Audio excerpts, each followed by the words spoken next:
Hey, Rick Quattro here. Yeah, one of the limitations of FrameMaker is you can't set table row properties via the EDD, especially if you want to make some dynamic changes as you're editing and you want to save these changes for the next time you open your structured document. So let me show you how a script like this could work.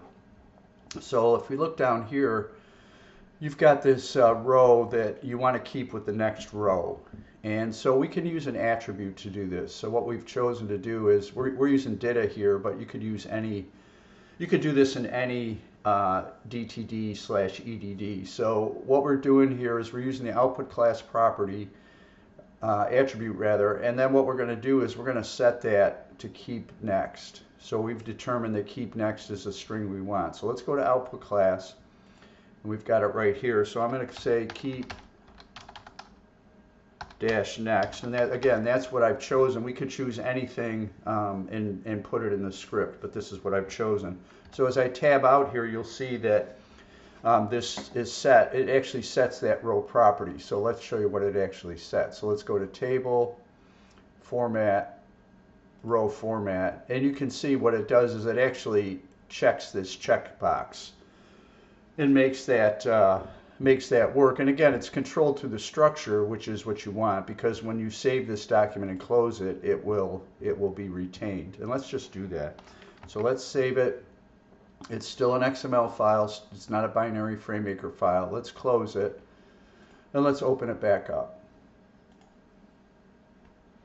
So you can see that when we open it, that property is retained because that is in the output class of the row. So let's show you, we have two properties set here. We've got keep with next, and then we've got row.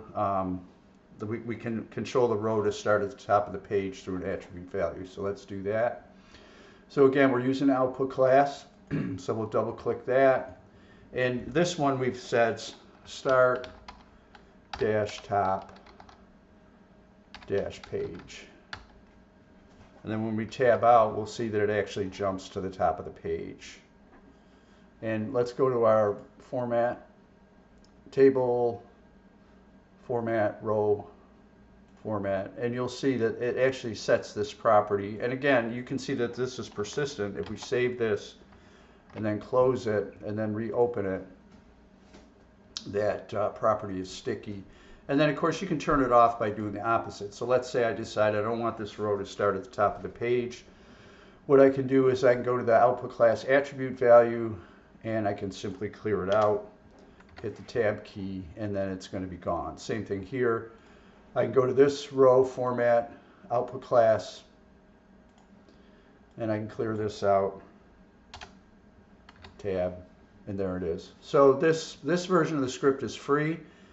You can download it from my store. I'll have a link from my store where you can get it for free.